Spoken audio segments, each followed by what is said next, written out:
Zahvaljujući raznim tehnološkim izumima, današnja briga o rublju milijardama ljudi ostavlja sate slobodnog vremena koje ne moraju trošiti na udaljenim potocima, riječnim ili morskim obalama, lupajući po svom vešu. A ipak u nekim dijelovima svijeta rublje se i danas pere na sličan način na koji se to radilo kod nas sve do 60. godina prošloga stoljeća.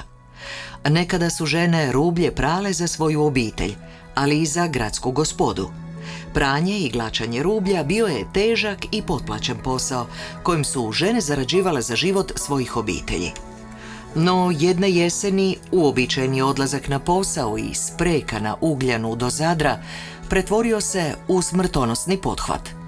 U rano jutro na dušni dan 1891. godine, nedaleko od otočića Galevca, tijekom orkanskog juga, prevrnuo se brod na kojem su bili 7 muškaraca i 24 žene.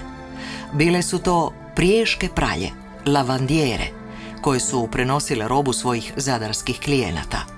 16 lavandijera od 14 do 75 godina, uključujući i 2 trudnice, zatvorenih u potpalublju zajedno s rubljem koje su trebale isporučiti, nije preživjelo tu havariju.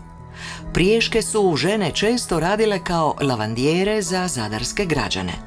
Rublje se pralo u posudama uz pomoć pepela i sapuna domaće izrade, a onda bi se nosilo do morske obale na izvor vode gdje bi se ispiralo. Spremna roba prevozila bi se brodovima na vesla ili jedra iz Sprejka u 5 km udaljen Zadar.